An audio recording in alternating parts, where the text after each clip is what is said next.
இப்போது புதிய அறிமுகம் ஆச்சி ஹோட்டல் சாம்பார் 50 கிராம் ரூபாய் 20 மட்டுமே.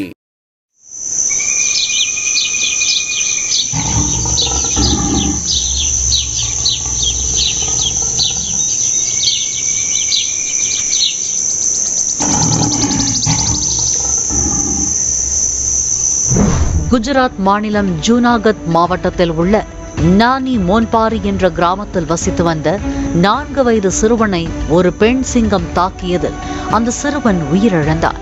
அது அப்பகுதியில் பெரும் சோகத்தை ஏற்படுத்தியது. சிறுவனை தாக்கிய அந்த பெண் சிங்கம் அதே பகுதியில் சுற்றித் திரிந்துள்ளது. இதனால் சிங்கத்தை மீட்க சாசனிலிருந்து ஒரு சிறப்பு குழு வரவழைக்கப்பட்டது. அந்த மீட்பு குழுவில் விசாவதர் வனச்சரக அதிகாரிகள், RFO, மருத்துவ குழு மற்றும் டிராக்கர்கள் இடம்பெற்றிருந்தனர். விலங்குகளின் நடமாட்டத்தை தரவுகள் மூலம் கண்காணிக்கும் பணியில் ஈடுபடுபவர்களை டிராக்கர்கள் என அழைக்கின்றனர். பெண் சிங்கம் இருக்கும் இடத்தை மீட்பு குழு கண்டறிந்தது. பெண் சிங்கத்தை மயக்கமடைய துப்பாக்கியில் மயக்க ஊசி செலுத்தி அது மயங்கிய பின் சிங்கத்தை மீட்பதே மீட்பு குழுவின் திட்டமாக இருந்தது. அதற்காக துப்பாக்கியிலிருந்து மயக்க ஊசியை மீட்பு குழுவினர் சிங்கத்தை நோக்கி செலுத்தினர். ஆனால் அந்த மயக்க ஊசி சிங்கத்தை தாக்காமல் அதன் பின்னர் கண்காணித்துக் கொண்டிருந்த அஷ்ரப் பாய் சௌஹான் என்ற டிராக்கரின் இடது கையில் குத்தியது. உடனே சிறிது நேரத்தில் அவர் சரிந்து விழுந்தார். உடனே மீட்பு குழுவினர் அவரை மருத்துவமனைக்கு அழைத்துச் சென்றனர். இந்த நடவடிக்கையின் போது அந்த பெண் சிங்கம் வெற்றிகரமாக பிடிக்கப்பட்டது. இரவு முழுவதும் அபாயகரமான நிலையில் மருத்துவமனையில் சிகிச்சை பெற்று வந்த அஷ்ரப் பாய் சௌஹான் காலையில் சிகிச்சை பலனின்றி உயிரிழந்தார்.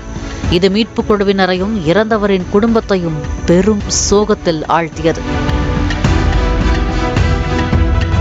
மயக்க ஊசிக்கு அவ்வளவு வீரியமா என பலரும் ஆச்சரியப்பட்ட நிலையில், பொதுவாக மனிதனின் சராசரி எடை 70 கிலோவாக இருக்கும். ஆனால் சிங்கத்தின் எடை மனிதனின் எடையை விட 3 மடங்காக இருக்கும். அதாவது 200 கிலோவிற்கு மேல் இருக்கும். அவ்வளவு எடை கொண்ட சிங்கத்தை மயக்கமடைய செய்ய அதிக அளவு வீரியம் கொண்ட மயக்க மருந்து தேவை. அந்த அளவிற்கு வீரியம் கொண்ட மயக்க ஊசி குறைவான எடை கொண்ட மனிதன் மீது பாயும் போது அதன் தன்மை காரணமாக உயிரிழப்பு ஏற்படும் என வன பாதுகாவலர் ராம்ரத்தன் நாலா தெரிவித்தார். உயிரிழந்த டிராக்கர் வனத்துறையின் ஒப்பந்தத்தின் கீழ் இருந்ததால் அவருக்கு காப்பீடு உள்ளது. அந்த பணம் அவரின் குடும்பத்துக்கு சென்றடையும் மற்றும் வனத்துறையினால் சாத்தியமான அனைத்து உதவிகளும் வழங்கப்படும் எனவும் முனைவர் ராம்ரத்தன் நாலா தெரிவித்தார்.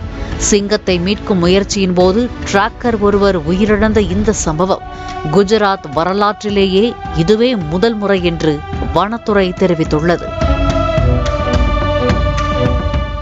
இப்போது புதிய அறிமுகம் ஆச்சி ஹோட்டல் சாம்பார் 50 கிராம் ரூபாய் 20 மட்டுமே. பிளே ஸ்டோர் மற்றும் ஆப் ஸ்டோரில் இருந்து பாலிமர் செயலியை QR கோடு மூலம் பதிவிறக்கம் செய்யுங்கள்.